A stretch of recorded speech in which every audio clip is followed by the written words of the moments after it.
കഴിഞ്ഞ കുറച്ച് ദിവസത്തെ വീഡിയോയ്ക്ക് താഴെ വന്ന് എല്ലാവരും എൻ്റെ വീഡിയോയ്ക്ക് താഴെ നിന്ന് കമൻറ്റ് ഇട്ടിരിക്കുക, ജോലിക്ക് പോടാ ജോലിക്ക് പോടാന്ന്. എൻ്റെ മാഷ ഇതൊക്കെ എൻ്റെ ജോലിയാണ്. പിന്നെ നിങ്ങൾ ഈ പറഞ്ഞ കമൻ്റ് ഇട്ട ആൾക്കാരുടെ ഒരു ശ്രദ്ധയ്ക്ക്, ഞാൻ പോകാത്ത ജോലിക്കൊന്നും നിങ്ങൾ പോയിട്ടില്ല ഇതുവരെ. ഉള്ള കാര്യം പറയാമല്ലോ, ഞാൻ എല്ലാ പണിക്കും പോയിട്ടുണ്ട്. റീസെൻ്റ്ലി ഞാൻ പെയിൻറ്റിങ് പണിക്ക് പോയിട്ടുമുണ്ട്.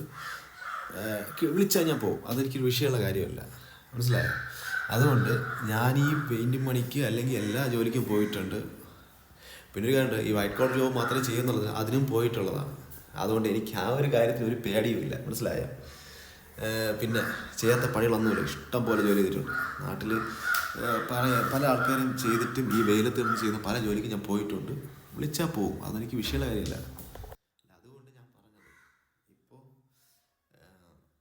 ഈ ഒരു ഫീൽഡിൽ ഞാൻ 2 വർഷമായി വന്നിട്ട് നല്ല കഷ്ടപ്പെട്ടിട്ടാണ് ഞാൻ താഴെ നിൽക്കുന്നത്. എൻ്റെ ചാനലൊക്കെ ആണെങ്കിൽ താഴെ കിടക്കുകയാണ്. പക്ഷേ ഇപ്പം അത്യാവശ്യം മുകളിലോട്ട് വരുന്നുണ്ട്, അതിലൊരു സന്തോഷമുണ്ട്. നിങ്ങളൊക്കെ തരുന്ന സപ്പോർട്ട് ഉണ്ടോ എന്ന് ചോദിച്ചാൽ സപ്പോർട്ട് തീർച്ചയായിട്ടും നിങ്ങളുടെ സപ്പോർട്ടുണ്ട്. അതിലുള്ള കാര്യം പറയാമല്ലോ, തീർച്ചയായിട്ടും നിങ്ങളെ സപ്പോർട്ട് കൊണ്ട് മാത്രമാണ് എൻ്റെ ചാനൽ എനിക്ക് ഇവിടം വരെ കൊണ്ടെത്തിച്ചത്. പിന്നെ ഒരു കാര്യമില്ല, എൻ്റെ മാസത്തെ എനിക്ക് ചിലവുണ്ടോ എന്ന് വെച്ചാൽ നല്ല ചിലവുണ്ട്, ഇല്ലെന്ന് പറയുന്നില്ല. കാര്യം എന്ന് വെച്ച് കഴിഞ്ഞാൽ അതിലെനിക്ക് 1% ഇതിൽ ചടഞ്ഞ് പോകുന്നുണ്ട്, ഇല്ലെന്ന് പറയുന്നില്ല. പിന്നെ 2 മെയിൻ പ്രശ്നം എന്ന് വെച്ച് കഴിഞ്ഞാൽ water bill, current bill, EMI, പിന്നെ എൻ്റെ 2 ഫോണിൻ്റെ ചാർജ്, പിന്നെ വീട്ടു ചിലവ്, പിന്നെ എന്തോന്നു എൻ്റെ ചിലവ്, ട്രാവലിങ്ങിൽ പോകുന്ന ചിലവ്, ഇതെല്ലാം കൂടെ ഓരോ മാസം ഞാൻ തട്ടി കൊണ്ടുപോകണത്. അത് ഭയങ്കര കഷ്ടപ്പെട്ടാണ് കൊണ്ടുപോകണത്.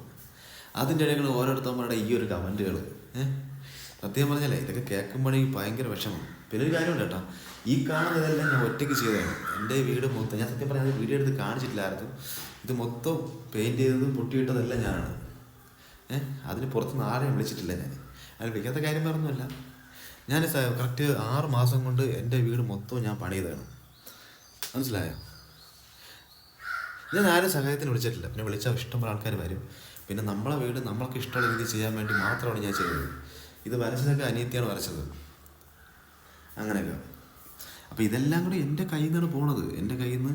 തിരിച്ചത് മാത്രമല്ല, ഓരോ കാര്യങ്ങൾ ചെയ്തപ്പോഴും ഇതൊക്കെ എൻ്റെ കയ്യിൽ നിന്നാണ് പോണത്. എനിക്ക് വിഷമമുണ്ട് കേട്ടോ, സത്യം പറഞ്ഞു കഴിഞ്ഞാൽ. അതുകൊണ്ട് ഈ കമൻ്റ് ഇടുന്ന ആൾക്കാർക്ക് സന്തോഷമുള്ളൂ. നിങ്ങൾ തരുന്ന ഓരോ കമൻറ്റ് കൊണ്ടാണ് എനിക്ക് മുന്നോട്ടുള്ള വീഡിയോ ചെയ്യാൻ പറ്റുന്നത്. ജോലിക്ക് പോകാമെന്ന് പറയുമ്പോഴേ ഞാൻ ജോലിക്ക് പോകുന്നുണ്ടെന്ന് അവർക്കറിയത്തില്ല. പിന്നെ ഇതൊക്കെ ഒരു പാഷനല്ലേ, ഈ ട്രാവലിങ്ങും അല്ലെങ്കിൽ മറ്റുള്ള കാര്യങ്ങളൊക്കെ. തുടർന്ന് എനിക്ക് വേറെ ഒന്നുമില്ല, എൻ്റെ വീഡിയോസ് ഉണ്ടെങ്കിൽ സപ്പോർട്ട് ചെയ്യുക. ഒരു കാര്യമുണ്ട്, നിങ്ങൾ തരുന്ന സപ്പോർട്ട് കൊണ്ട് മാത്രമേ എനിക്ക് മുന്നോട്ടുള്ള കാര്യങ്ങളൊക്കെ ചെയ്ത് നിൽക്കാൻ പറ്റത്തുള്ളൂ. പിന്നെ ഇതിനിടയ്ക്ക് പല കുഴിക്കുത്തുകളും പല പ്രശ്നങ്ങളും ഉണ്ട്, അതൊന്നും ഞാൻ വഴവെക്കുന്നില്ല. പിന്നെ ഒരു കാര്യമുണ്ട്, താഴേന്ന് വന്നുകൊണ്ട് അതുകൊണ്ട് എനിക്കൊരു പേടിയുമില്ല, മനസ്സിലായോ? അതുകൊണ്ട് ഇനി താഴെ കിടന്ന് ജോലി ചെയ്യാനൊരു പേടിയില്ല.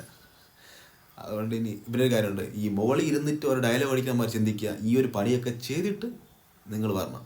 അതുകൊണ്ട് ഇനിയിപ്പം ഈ പെയിൻറ്റിങ് പണി അല്ലെങ്കിൽ ഈ കൊത്തൻ്റെ കൈകളായിട്ട് പിന്നെന്തൊക്കെ പണിയുണ്ട്, മണ്ണ് കോരി, ഇതൊക്കെ പോയിട്ടുള്ളതാണ്. അതുകൊണ്ട് ഇനി താഴെ കിടന്ന് കാണിക്കുന്ന അഭ്യാസങ്ങളൊന്നും എൻ്റെ അടുത്ത് വേണ്ട, മനസ്സിലായ? അവനൊക്കെ ഈ പണിക്ക് പോയ അമ്മമാരൊക്കെ അവിടെ നട്ടാൻ വെയിലത്ത് 2-3 നിലയുടെ മുകളിൽ കിടന്ന് പെയിൻ്റ് അടിച്ചിട്ടുണ്ട്, ഇല്ലെന്ന് ഞാൻ പറയുന്നില്ല. അതൊക്കെ ഒരു കാലം. അതുകൊണ്ട് അല്ലാതെ വൈറ്റ് കോളർ ജോലി ചെയ്തിട്ട് നേരെ ഇങ്ങോട്ട് വന്നതല്ല, കഷ്ടപ്പെട്ടിട്ടാണ് ഇങ്ങോട്ട് കയറിയത്. അവിടെ ഒരു രക്ഷയില്ലാത്തതുകൊണ്ട്. ഓക്കെ, ഞാൻ കൂടുതലൊന്നും പറയുന്നില്ല. പിന്നെ എൻ്റെ ഈ മേശപ്പുറം കാപ്പുറം കുറേ കേൾക്കണം, ഇതൊക്കെ എൻ്റെ ടൂൾസും കാര്യങ്ങളൊക്കെ കേട്ടോ, ഇതൊക്കെ എൻ്റെ കാര്യങ്ങളാണ്. പിന്നെ ഒരു കാര്യം കേട്ടോ, അടുത്ത് കുറേ യാത്രകൾ പോകാൻ പ്ലാനുണ്ട്. കയ്യിലാണെങ്കിൽ പൈസകളില്ല. അപ്പോൾ അതിനുള്ളൊരു എക്സ്ട്രാ വീഡിയോസൊക്കെ ഒന്ന് ആയി കഴിഞ്ഞാൽ മാത്രമേ എന്തെങ്കിലും ചെയ്യാൻ പറ്റത്തുള്ളൂ. അപ്പോൾ ശരി, കൂടുതലൊന്നും മനസ്സിൽ കിട്ടുന്നില്ല. Okay, by.